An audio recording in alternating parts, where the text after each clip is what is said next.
I'm looking at Spotify now. You're almost at 400,000 monthly listeners.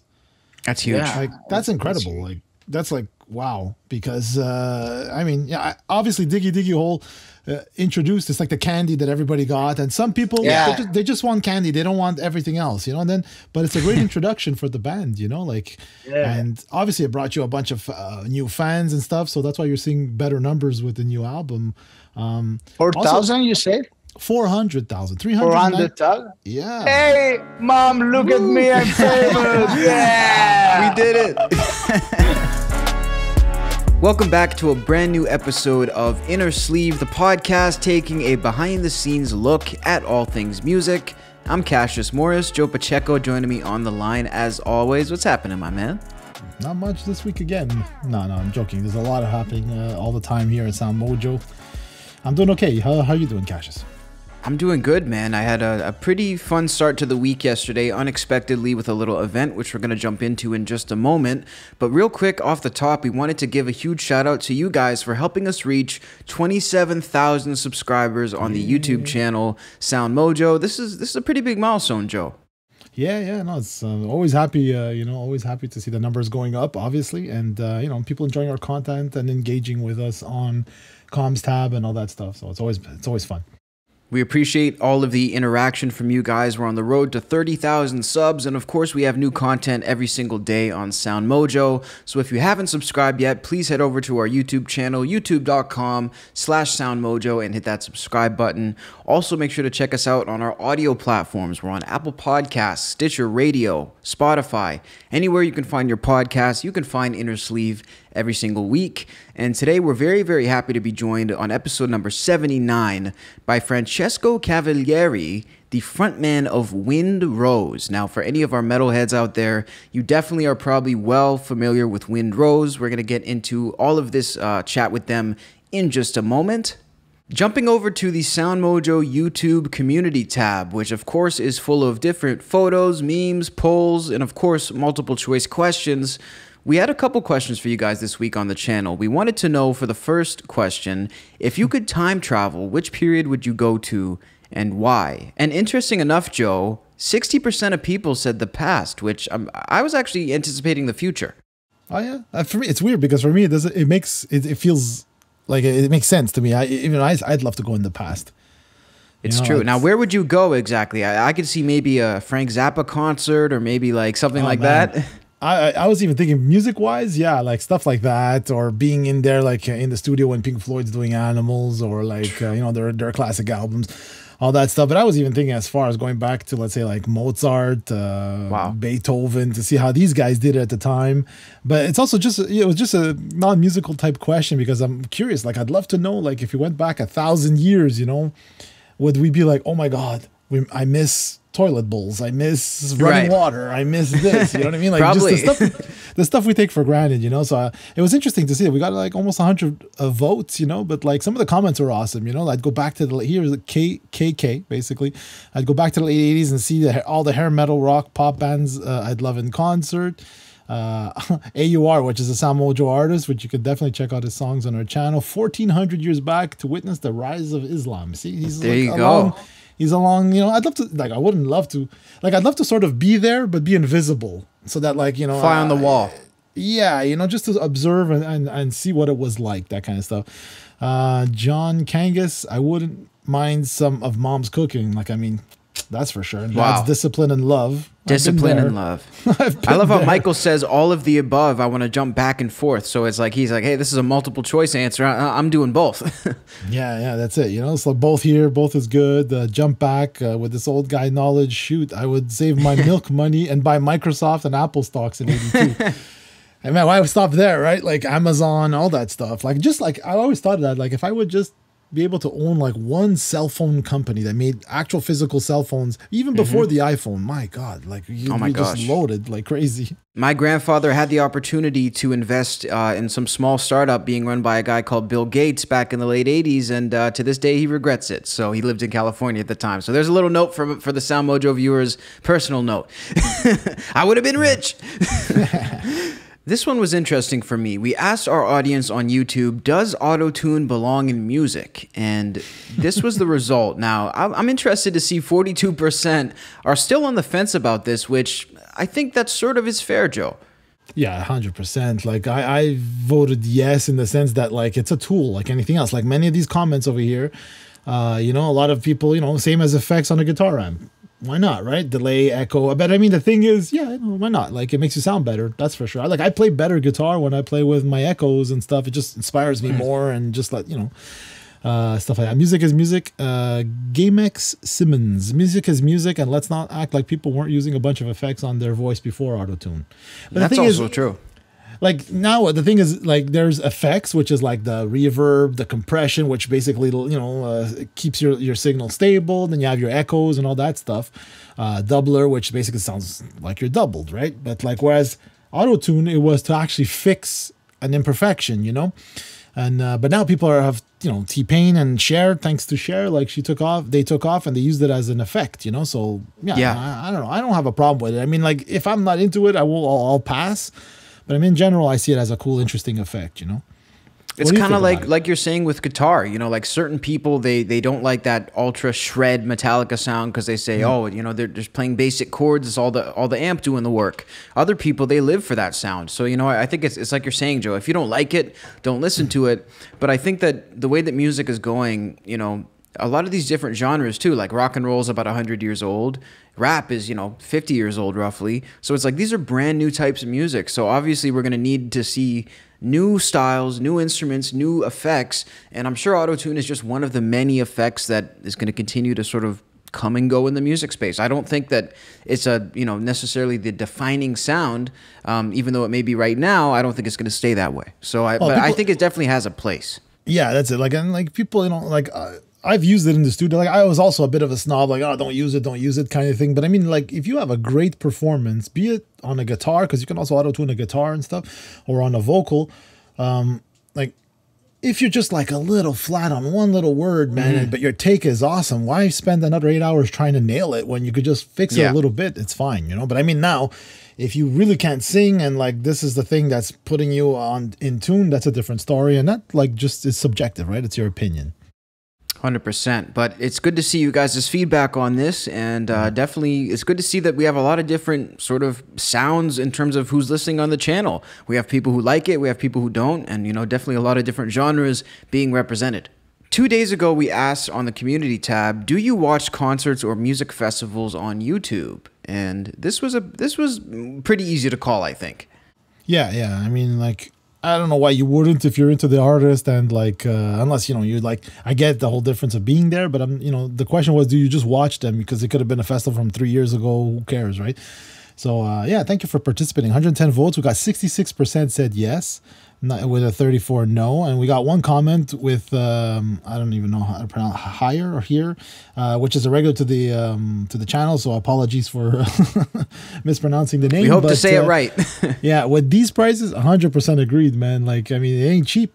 It ain't cheap going to shows today. Yes. That's very true, and it's not getting any cheaper. So, you know, maybe I have a feeling that, especially, you know, when we look at the adoption of the, you know, virtual space, the Web3, so to speak, I think that definitely this is probably going to get just more popular over time. Yeah, I think so too. Here we ask, who was one of your first musical heroes in life? And we have an interesting photo here.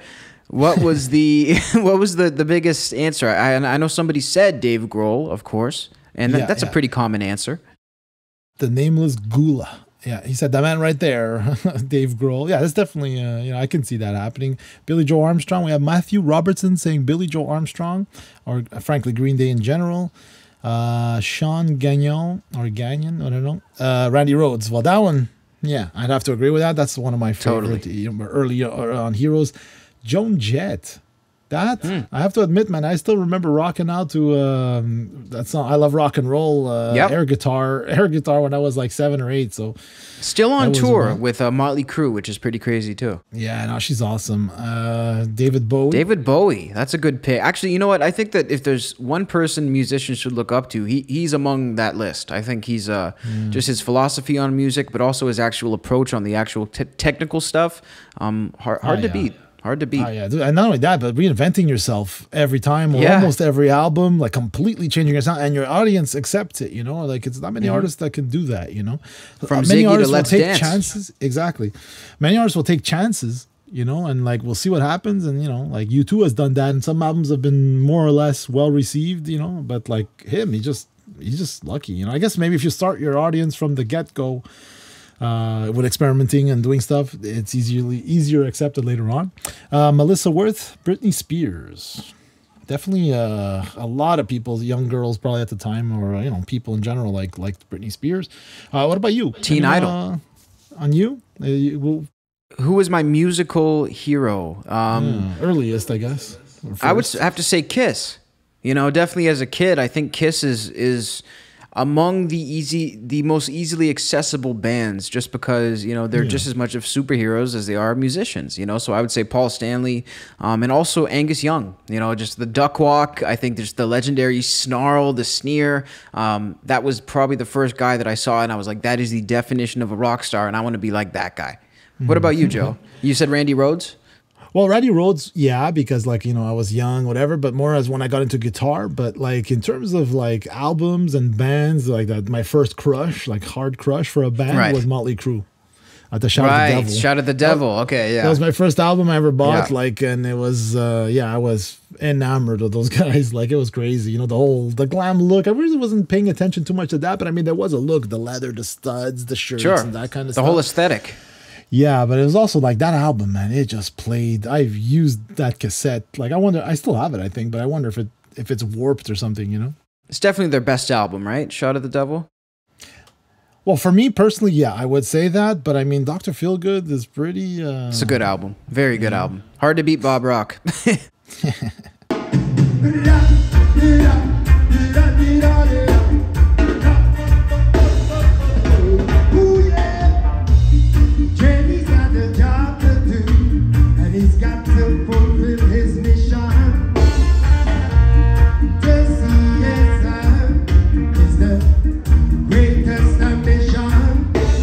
Now, as I mentioned off the top of the show, it was a very interesting start to the week, and we kicked it off with an event. Now, yesterday was Monday, and I did not expect to be going to this show many days in advance, but I ended up, Joe, at the Wailers, which is, for any of my reggae people out there, you will know, Bob Marley and the Wailers. This is the Wailers. So this is the people. We had some original band members from Bob Marley from back in the day. I think his original bassist and guitar player, who were in the studio writing all these classic hits. And it was really cool. You know, we actually have covered some shows at this concert venue at Union Hall for SoundMojo. So it was a very small, intimate venue, and we were right up close and personal. And I got to tell you, man, it brought back a lot of good memories just of, you know, I think any vacation, any Caribbean vacation, even if it's not Jamaica, they're playing Bob Marley. So it's like, it always brings back those good memories. Any you know? vacation. Like anytime there's water, beach, and sun, there's a Bob Marley song or vibe going on. Is this your first show back? Since this whole... This is amongst them. It's my first show in quite a while. I think the only other show I've been to was Bruce Dickinson, Iron Maiden, the speaking show, and then I did the one for us. So that was our first show back out of the lockdown in last Canada Day. So yeah, it's been quite a while, and I got to say, the excitement is in the air. We talk a lot about concerts coming back here on the show and stuff like that. And, you know, we've heard about this golden era of music appreciation, that after the pandemic, there's going to be this resurgence, and it's going to be just like a celebration, a party everywhere you go with music. And I wasn't feeling that the last 6 months. I got to be honest, that we were told that was supposed to be the feeling. But now I think we're getting back. I mean, just seeing the smiles on people's faces. They were smiling from ear to ear, old, young. It seems like people are back having a good time. So let's hope and pray that we can stay open like this safely, and but definitely a fun time, and we can't wait to be bringing more reviews for you guys here on SoundMojo. Jumping over to some good news in the world of rock and metal, Iron Maiden has vowed to pay the additional remaining medical costs of former original singer Paul Di'Anno. Now, for anybody who's been watching Inner Sleeve, you would see our coverage a couple episodes back from Croatia, where Paul Di'Anno met up with Steve from Iron Maiden. Of course, the bass player, Steve Harrison or Harris, Joe? Harris.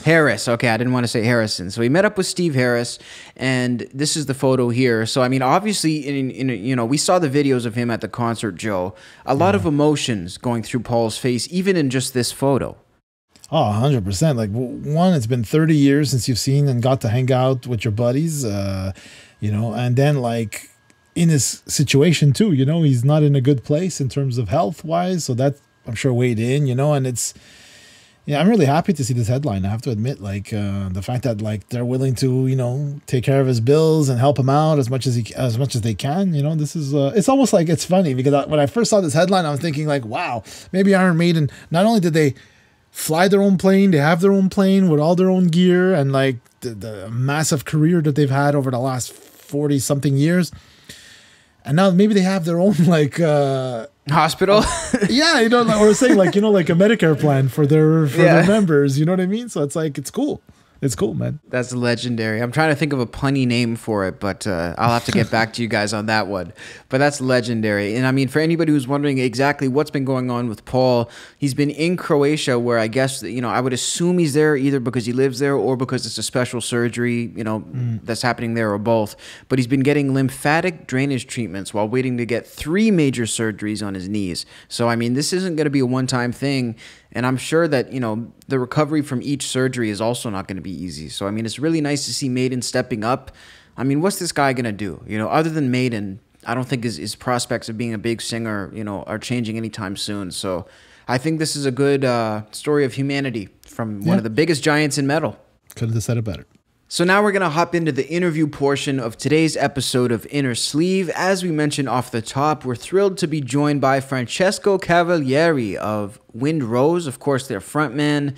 And again, this was a really cool chat to have with Francesco, simply because I love his method. I love the way that he doesn't get distracted by the big wins. He understands that you're going to have, 1 or 2 big hits that your band is going to be known for, but he doesn't let that sort of hang over his head. He just seems to really have an understanding of the game, and sort of whatever people want to take from it, they can. Would you say that's a fair assessment? Yeah, it's interesting you caught that too, because I put down here in my notes as well, I even literally wrote, I like his attitude, because it's like, if you keep at it and you keep taking opportunities and not turning down opportunities as they come, you have no choice but to grow. I just love his matter-of-fact way of saying, like, but of course we're going to see improvement, I just love this very simple, like you said, his approach. They're super organized, as you're going to see when it talks about live, and because this is like dwarven metal, right? I don't know if that's like the genre. Is it dwarven metal? If it's not, then it's right in that region. Yeah. But anyways, this is interesting because, like, I listened to similar bands like this, like we mentioned, Blind Guardian and stuff in the early 90s, and like I just sort of like drifted off. But I mean, this is bigger than ever. As you'll see, and it's really nice to hear, like, like it seems like, like we always say here, good Canadian kid, but like, an Italian boy, or young boys, and grow up and just like really like from nothing, man. Like they didn't know how to record themselves, right? Like, and the next thing you know, like they're on Napalm Records, and they're just killing it. Hundreds of millions of streams and views collectively across the web, and it's incredible. So definitely very thankful that they took the time to chat with us, and hope you guys enjoy this conversation. We'll catch you right afterwards.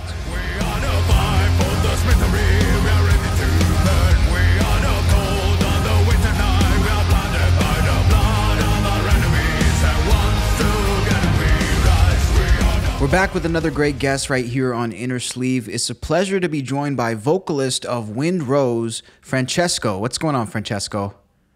Hey there, boys and girls. All good. And you? Hey, we're doing great. It's awesome to be to have you on the show with us today. And I mean, I don't even know where to start with this one exactly, because the whole group, the whole thing you have with Wind Rose is just so epic and so cool.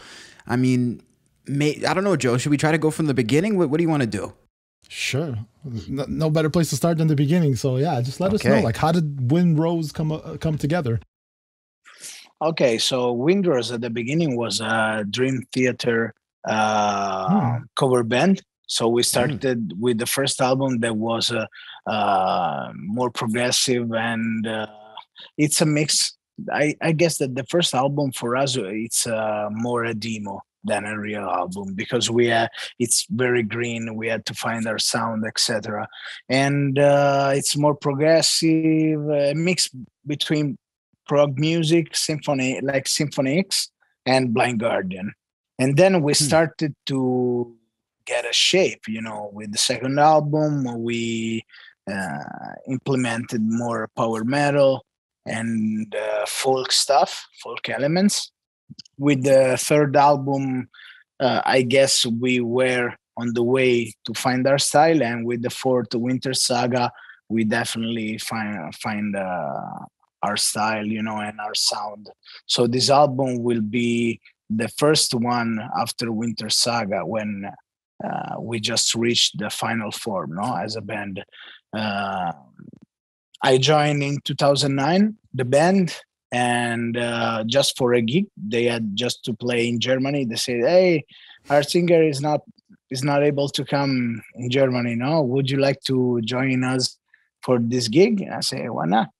Then even Cristiano, the actual bass player, was still playing in Vision Divine, no, another band from here, and he joined us because of the same thing. We had problems with the bass player and the singer. So after that, I stayed in the band. I said, "Guys, okay, if you want, I can stay, and we start to produce something serious, because I wanted to get more in this business." I was playing just 80s music at the time, and in the years, the bass player, due to his work, just left the band. So we called Cristiano, "Hey, as long as you are not anymore in Vision Divine, so you don't have, this conflict of interest." Yeah, conflict of interest. Would you like to join our band for this album and then in the band in lineup?" And he said yes. So from the second album, we are sharing all our history together. No, the second album was released in 2015, and by that moment, I guess we really set a lot of milestones in our career. So the lineup's been solid since 2015. Yes. How do you guys write? Is it a jam situation where you guys write the songs? Nah, our music is, I guess it's impossible to jam it, just because we have a lot of it's not for the complexity, because the songs are very punchy and straight sometimes. No, it depends on the parts. Some parts are more strange and orchestral, atmospheric, and some parts are more punchy and that's it. But the thing is that all the instruments, all the orchestrations, all the stuff, you have to put a lot of effort. You have to commit for real in this kind of plug-in management, to make it sound good. So even to find the balance, you have actually to study how to make this kind of things. Or you can ask someone to do it. If you if you pay, if you hire someone, if you money solves a lot of problems. Exactly. If you hire someone. I'm curious, for the orchestral parts and stuff. I guess you guys sequence it. Is this someone specific, or does everybody pitch in? We just call a violinist from Germany and a guy from Italy for the choirs, but the rest it's all made by us, by plugins, obviously. So it's all written in MIDI, and then we go. I'm curious as to, do you know which plugins? Or which libraries, or is it secret? No, we use a lot of stuff from Contact, obviously. Okay. Contact or East West, it depends. There are a lot of instruments, that we like to use. And do you travel live with also, when you're performing live, you have a sequencer playing them back, the orchestral parts? In the past we had actual computer, with all the projects, playing the projects, and that's it. But we found out that computers sometimes have problems for the stage, because if the stage is not flexible, it's like made of concrete, you can actually have problems for the vibrations that make shut down the computer. The computer go in protection and it shut down. So after many struggles, we realized it, and we bought another machine that is called Cymatic, where you put all the sequences, and you can even split them for my near monitor, for example, and the drummer wants the guitar, for example. I don't want, so I don't receive the guitars in my near. And with the Cymatic, you don't have any problem, because you press start, you make the project, you press start, and it's a rock. Nice. So you can't stop it. Yes. So, I mean, how exactly did you guys think to approach it this way? Because, I mean, it's such a far cry from like just a garage jam band, meat and potatoes rock. What exactly is the first step of your method? Was it learning the orchestral part? Was it more looking at other groups that did similar things? When we started, and we had just an MP3 reader, no? I mean, we had just an empty MP3 player, with backing tracks, backing vocals, But you are not able to. In case of emergency, we still have one, no? But you can work on the tracks. If you are playing in a place where the bass of the backing tracks are too much, you have to decrease, So at the beginning, we were doing like, hey, you know what? How can we do now live to bring all the stuff that we want that people hear? So we did like this. Then making tours, etc., brings you some experience, because you start to see what the foes of the other bands do, what they bring on stage. You ask for some hints, so it's easier to, as long as you get more into the professional world, you find always better solution. Obviously, you have to do the best, but thinking about the prices, you can put. I mean, can't overshoot. And even the time, not just the price. Because when you go on stage, sometimes we made the sound check in just 15 minutes.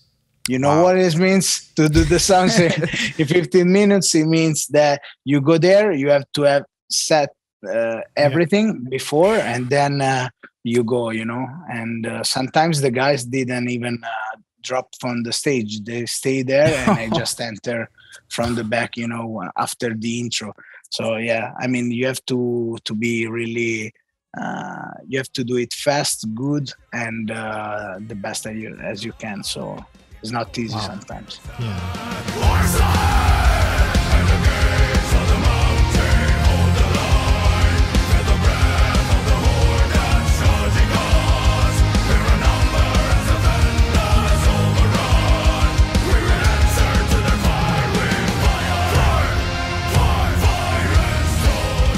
When it comes to the look and the visual aspect of the group, was that something that you guys had all along from the beginning, or when exactly did you decide to expand on that? Because, I mean, the level it's at now is, I think, incredibly impressive, and I think, I can speak for both of us probably with that. Yep. At the beginning, we didn't have the costumes. I mean, it was like medieval-like style, like a lot of bands, like Rhapsody or Anger, all the bands, with the medieval or Renaissance shirts, stuff like this. and leather jeans, no? Right. Okay. Leather Pants. trousers. The starter You know, pack. it's normal. No, every power metal band is dressed like this in the 90s. No, Yeah. so at the beginning was like this, and after the second album, when we released that it was the you know the new path to follow, we released a song in the second album that is called "The Breed of Durin," and that we actually talk about the dwarves, for the first time in our career.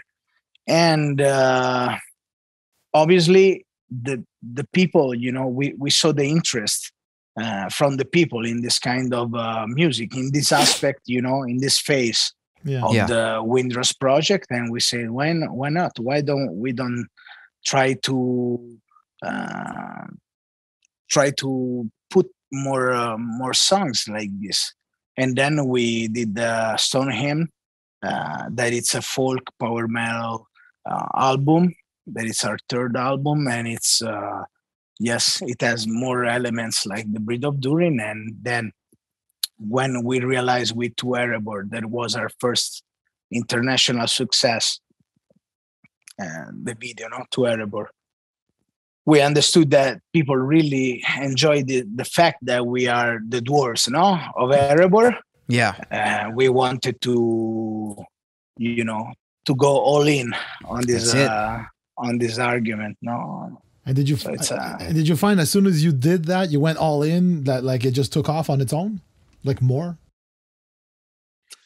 what do you mean? Well, I mean, like the project, people responded more positively, and then the band started to be more touring, more success. To be honest, I guess that the success that we had is not just for the costumes or the music. It's even for the attitude that we had in the years. I mean, we never skipped one chance. I mean, we every chance that a promoter or a band or someone gave to us, hey guys, there is a tour in 1 week. Okay, we had already the baggage ready, and we Nice. go. I mean, if you do like this, it's impossible that you don't have some results in the years. And if you think about it, I mean, it's not one year now that we are playing. We are playing together since 2009. Obviously, in 2009, we didn't know even, hey guys, we want to record an album, but how it works, So we bought, an audio card, all the stuff, and we didn't know anything about it, about recording. So we spend a lot of time to get skilled, and then we really expressed what we wanted to say in our music. But the thing is that if you just do everything that they propose to you, it's impossible that you don't do something else. Obviously, there are a lot of sacrifices. I mean, if you have a family, you can stay with your family. If you have a work, you quit the job from a day to another because you have to go on tour. It's like this. I mean, we just went all in for music in our life, and in my opinion, it's the only way to do something serious in this kind of business. Yes, industry. Yeah. Were you ever in between? Hard. Were you ever working full time elsewhere and also pursuing music full time? See, yes. I was working at the moment of the first album. I was working the construction. So I remember that I was, building walls all the day, super hard work. And then when I was in the recording studio, I was recording. And then in the meanwhile, I was sleeping, even because I was super tired. No, and even the other guys were working or in supermarkets, or two of us, Claudio and Federico Miranda, are engineers, one informatics and one electronics. So they were working in this kind of stuff, or they were studying at the beginning. No, so I mean, we always worked and played music. We never been rich in our lives. It's nearly For the impossible moment, to start who like that. knows? Exactly. For the moment, who knows? That's the thing, right? But in the beginning, I mean, unless you're, from a famous family or something, that's not the case. So I always wonder how people break out of that. And so, I mean, did it take you a long time after the first record for you guys to get to that next level? I mean, how many years would you say it took you until you were on your feet full time musically? Just for the people who are sort of trying to do it themselves in the audience. Yeah. I guess that we spent at least until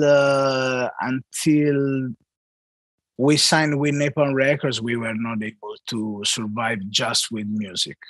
Just because you have, obviously, even if you're doing it legally, you have to pay all the taxes, all the stuff, So it's very hard to.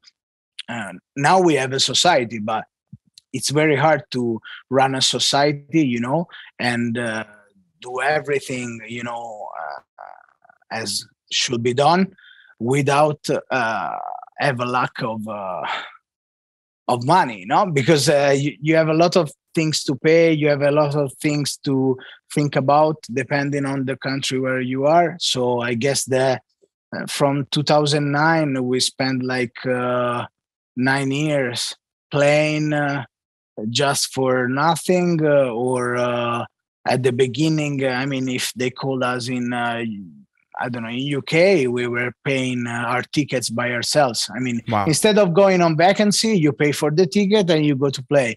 It's like this. I mean, if it's your passion, no, it's your life. If you have inside, you have to go for it, or it's you will wake up in 30 years and you say, if I did it, maybe I was someone. No, I don't want any regret in my life. No, I want to do everything. How about being from Pisa, Italy? Just curious, what is the metal scene like, sort of from where you're from, and in regards to that? To be honest, in Italy, I guess that we are doing probably the lowest numbers, no? In the clubs, because the people in Italy, but it's a trend that is all around the world. No, people like the stranger stuff.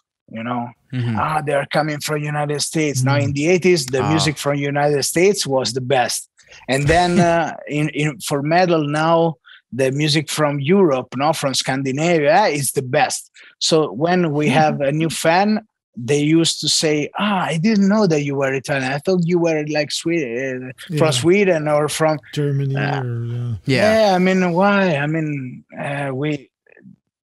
the people should be more interested in new stuff if they want that this kind of music survive, because Iron Maiden, they are legends. Metallica are legends, but they are 70 now. I mean, in 10 years, we will need new level. That's it. New people. Yeah. Yep. I hear you, man. Yeah, it's interesting because, like, have you guys ever, because I know it's expensive just to tour, but I can imagine crossing the ocean to North America. But have you guys ever toured in any other continents? We just played in Europe and Japan for the moment. Nice. There are plans for North America in the near future, but the thing is that we tried to tour in North America in 2019, but we got refused the visa 2 times because there was Trump, no? So we got problem. I mean, I'm sorry about that. No. But, I mean, it's like this. So we're in Canada. We don't care. I mean, in Canada, there's no visa requirement for people that come from Europe, I guess. So it's easy to tour. The thing is that if you tour in Canada, you cannot not go in North America. I mean, in United States, because it will mean lose money, to go in the other side of the world just for 2 or 3 gigs and then go back. So usually the bands go in Canada, they start from Canada and then they do all the North America usually. And I mean, it will be good. Let's see with these rules that we have right now, if we will be able to get visas. I mean, I hope it.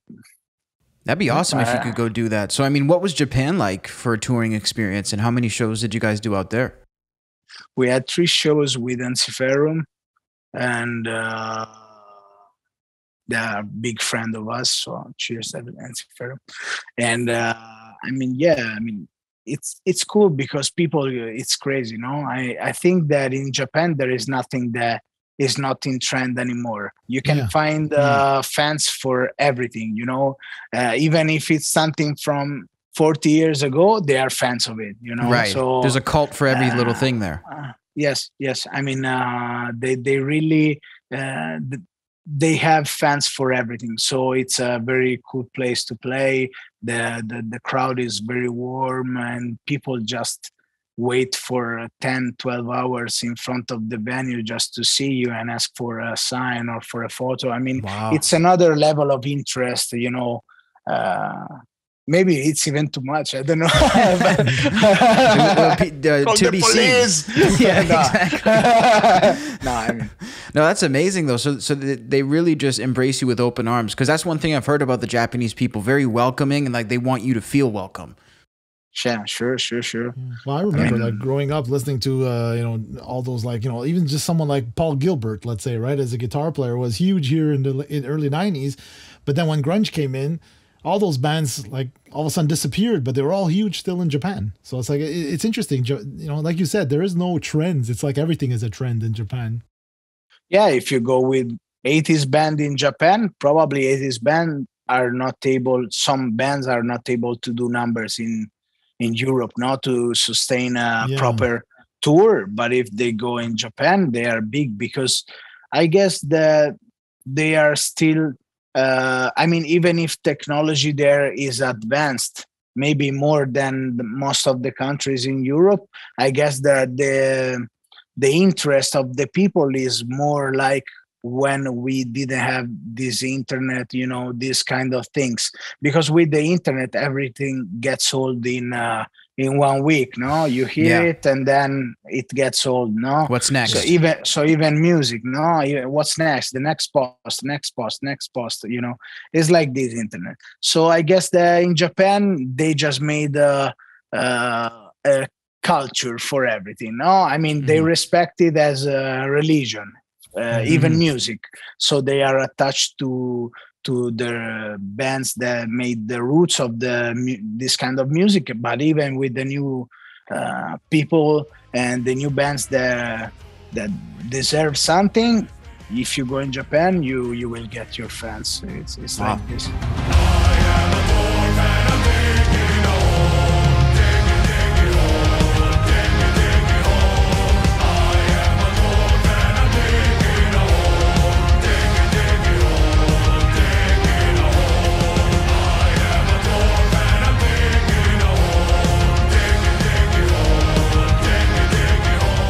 One other thing we wanted to touch on was the Minecraft-themed anthem that you guys put up. Of course, the Diggy Diggy Hole. I mean, any Minecraft fan will know that. Over 30 million hits on YouTube. Tell us about that, the history behind that. But the history of Diggy Diggy Hole, everyone knows. But we wanted to make the cover because we saw an interest live, especially. And at the beginning was a song that we wanted to do just for the Japanese album, as a bonus track. Okay. But the thing is that when the manager heard that song, he said, "Hey, but this song is beautiful. I mean, my children are dancing and screaming. They want to hear it. And if it works for the children, it means that it works as a song." And in my opinion, it was the best icebreaker that we could have for the international music business. Let's talk about it. I mean, this album was dragged totally by this song. Obviously, even too much, because probably Winter Saga, that in my opinion is one of the best album with the best music that we ever composed. It's a little bit under the shadow of Diggy Diggy Hole. I mean, the superficial listeners used to stop at Diggy Diggy Hole. Hey, Diggy Diggy Hole. Yes. Huge fan. There are even other songs full of different atmospheres. There are with different phases of of our project, and in my opinion it's interesting. So I'm glad that a lot of people really enjoyed the other tracks as well, and even the numbers that we are doing for Warfront are incredible. I mean, Yeah. obviously the policy of YouTube is a little bit changed in the years, and now if you see all the bands are doing less numbers than before. I mean, obviously, if we are talking about the beasts of metal like Rammstein is still doing millions in one day, no? Yeah. So it's normal. Is a Ghost as well? Yes, those are the big of metal. Yeah. But if we are talking about the the mortal ones, we are doing all the same numbers, or I mean less views than before, but still a lot. For Windrose, we have, I don't know, I didn't check. I just checked. I'm looking at Spotify now. You're almost at 400,000 monthly listeners. That's huge. Yeah. Like that's incredible. Like that's like wow. Because I mean, yeah, obviously Diggy Hole introduced it's like the candy that everybody got, and some people they just want candy. They don't want everything else, you know. And then, but it's a great introduction for the band, you know. Like, and obviously it brought you a bunch of new fans and stuff. So that's why you're seeing better numbers with the new album. 4,000, you say? 400,000, 400,000. Yeah. Hey, mom, look at me! I'm famous. Yeah, We did it. As a kid, like when I was growing up, listening to Maiden, Halloween, and Meshuggah, all this stuff, like we would never see numbers like this. And this is what I love about, like, you know, people love to hate Spotify and streaming, and the industry changed a lot. But at the same time, a band like yours can have this type of following that like it used to be unheard of before. When I grew up, this didn't exist. You couldn't have 400,000 monthly listeners if you were doing, like you said, a mortal, power metal band would never get these kind of numbers, you know? Yeah, the thing is that before it was just what it was the imagery that you had by the magazines or by the stuff like this. I mean, it was not able. You were not able to count exactly how much famous you are. Yeah, now with this kind of instruments, it's good, but it's even bad, because if you see a band, it's cool, and then you see 100,000 listeners, you say, but they are not very followed. Why? I mean, you can create even something like this. I mean, it's a double blade sword, no? So it's cool, but it's even a stress, because we lost 50,000 listeners. Why? No, I mean, you get crazy if you follow this kind of thing. It's good or bad depending how you're doing at the time. That's it. Yeah. I try not to look at the numbers because you don't want to get discouraged, but I mean, in your case, it's very encouraging. Speaking of like Diggy Hole and music videos, like you guys have some awesome looking videos. Like Cassius and I were talking, or like, look at these videos. It's like watching a movie, right? Obviously, the music is inspired by movies, but just let us know what's the process you guys go for making videos. The latest video that we released for Warfront were made in a studio in Serbia. So we got a professional studio, and they used to do series for the television over there. So it's the first time that we went in a professional situation with all the team, everything set up, a big, a giant room, all blue, no? Yeah, right. And the director that tell you, hey, here is the battle in front of you. Here is the gate or the wall, and you have actually to act, like an actor, Yeah. So it's not that easy, because for us was the first time that we had to act like in a film. Wow. So it was challenging. It was challenging.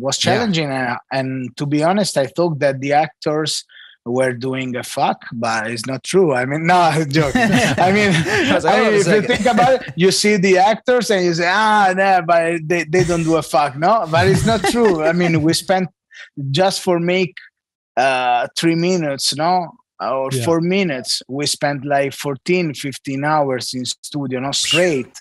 And you have to stay there. Yes, you have water, you can sit, you can rest, but it's still a lot of time that you Long are there. day. So think about a film when you have even to remember what you have to say, who are you, all the stuff. It was an incredible experience, and to be honest, I would like it will be repeated somehow. I don't know, in the new Rings of Power series from Amazon. Seriously. I don't know. We go make the dwarves. I don't know. Let's hope it's that good. This. No, man, it's intense. That's so cool though to hear about that. When you guys are constantly spreading, your wings as artists, which is obviously great. So obviously here at Watch Mojo, we're well known for our top 10 lists. So we decided to pull up one of the lists to get your take on it. But before we get your take on our picks, we're curious what you think and who you would add. So the list is top 10 artists that should be in the Rock and Roll Hall of Fame. And we want to know, who do you think is missing from the Rock Hall? Obviously, from the 10th position to the first position, we are missing Winters, no? So I will put... Exactly. That's what I was thinking. I will put all the tracks of the new album. Not 10 tracks, top 10, We're nominating songs now. That's no, epic. I mean the new people of the new bands of metal that now are not new anymore. We can easily recognize who is getting in the Hall of Fame of metal. I mean, if we watch bands like Sabaton, Powerwolf, they are going to be big in the future. So I guess that they will, they will replace the big shots that we have right now. I mean, if now we have Iron Maiden, we have Metallica, obviously, it's not easy to see Iron Maiden anymore in the big festivals. No, I mean, they just do their gigs and that's it. But if you see that all the gigs, all the festivals right now, they are already on the top as a top tier, And so I guess that they will replace these guys. And I hope that maybe not in the first, but in the second line, there will be Winters. Why not? Yeah, I mean, hell yeah. Let's be humble. Let's be humble. So far, your career is going this way, so who knows, man, Why the hell not? So, Joe, do you want to give up the top three? Well, the top three that we have here, and this list is from 2017, but like the top three bands that should be is number 3, Dire Straits. I'm surprised that Dire Straits isn't in the Hall of Fame. Number 2, Ozzy Osbourne. I don't think he's been inducted. Madness. And then like obviously number 1, they haven't been inducted yet. They were nominated this in 2021, but they didn't get the votes. Is Iron Maiden, which like come on, They like I said to Joe earlier, they are the Hall of Fame in my opinion. That's insane to me. Yeah. Unbelievable. Well, listen, we really appreciate your time, Francesco. Is there anything else you wanted to add just about Windrose or anything else you guys are gonna have coming up? The album will be released in 10th June. So nice. If you are hyped for this, I would like that you guys check out our new album, Warfront. And obviously, I hope that we will see live soon. I mean, that all the situation of the pandemic get unlocked, and we are able to tour even in Canada. I would like to... I'd love to see you guys in Canada. Be kick ass to share a beer with you, all together. Yeah. And then we are just waiting that they give us the green light, and then we already have set a lot of things for the near future. So please keep on following us, and you will not be disappointed. Awesome. I love it. Thank you again Awesome for coming on the show. Yeah, thank you again. You take care. Take care, guys. Thank you.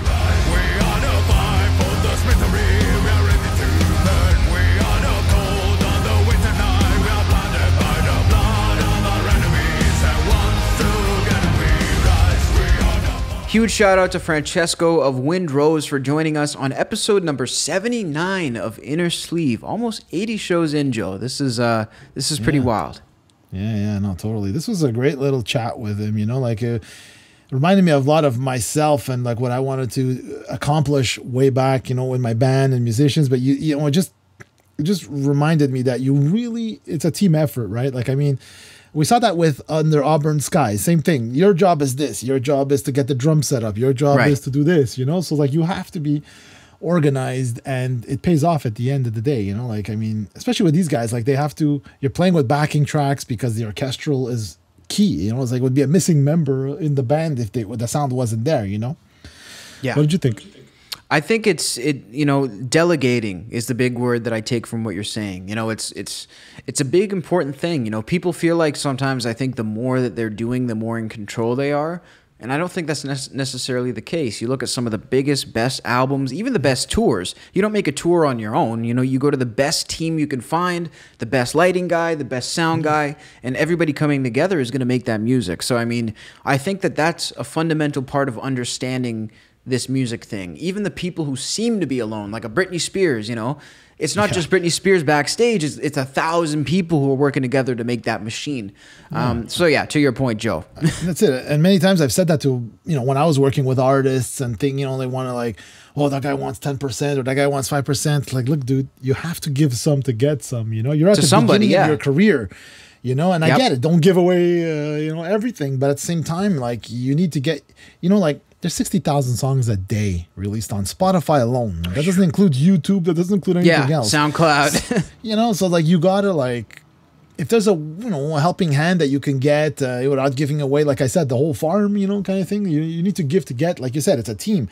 Why would a manager be interested in working with you when he can make, you know, like what's 0% of you? Even though you have 1 million sales, you get 0% of you, but he gets 5% of 10,000. That's more money than you just gave him or offered him, you know? So it's like a valuation on Shark Tank, you know? Like you're not going to ask for $1 million for a company that's generated 10 grand, you know?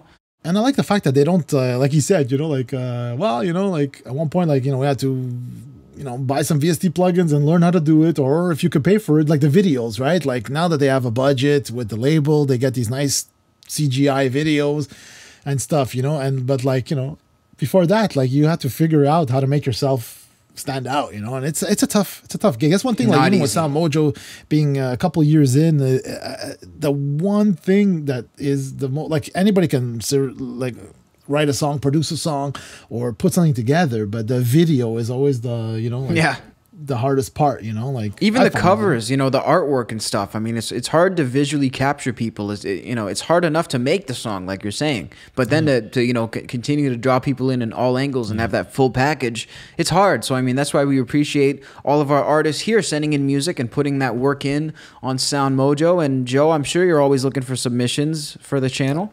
Always, we get a lot of submissions and stuff, but there's, you know, there's only so many hours in a day, so we try to go through it and not like bite off more than we can chew, because like there's one thing, I can sign somebody new every day and put them all on the channel, but can I help them more than that? You know, like we're trying to help to promote them, maybe get them on, you know, on the show here, or, you know, I've tried over the lockdown sort of kind of like put a spoke in my wheels, but I mean, I tried like many things with the artists.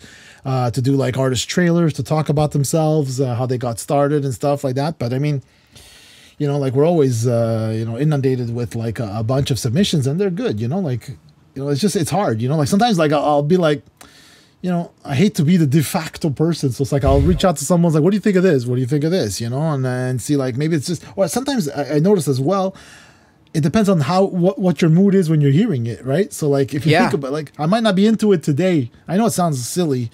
It's true though, but it happens. And then and what I'll do is I have this system where I put like when it's really no good, I don't think it'll work on the channel. You know, it'll be a red line. It'll be like, okay, you know, move on to the next one. But there's times when it's always like, listen again. You know, I have a think of listen give it again, a chance. You know? And I go back to it and be like, oh, I heard this in a different light today. You know, like, and okay, let's check this out. You know, but absolutely. You got to keep it rolling and keep looking for those new techniques. And again, you know, we mentioned the videos that they were working on for Windrose. If you haven't seen their videos, if you're new to Windrose, go check them out. They're phenomenal. And make sure to go check out Napalm Records as well. If you're a metalhead, metal fan, Napalm Records is the go-to label. Yeah, it's funny because like I'm editing the interview and listening to the stuff, and it's like for like 3 days later, I'm still going diggy diggy hole. Yeah, diggy, exactly. Diggy hole. Don't get me going now. I know. It's the best. And again, we really appreciate Napalm for all of the awesome content. And we appreciate you guys for checking in with episode number 79 of Inner Sleeve. To subscribe for episode number 80 and all of the upcoming shows that are going to be coming down the pipe, visit youtube.com/SoundMojo, where we just hit 27,000 subs. We're on the road to 30K. Let's keep it going, right? Yeah, man. You know, participate in those community tab posts that we put up regularly, you know, and we, as you saw, we bring them on the show and we discuss them, you know. So, you know, if you want to get mentioned, drop a comment. That's right. We're also on all social media at SoundMojo, Instagram, Facebook, Twitter, TikTok. Come say hello, drop us a comment, drop us a like, check out our On This Day in Music and many other series. And thanks so much for checking in with this brand new episode of Inner Sleeve. We'll catch you guys next week.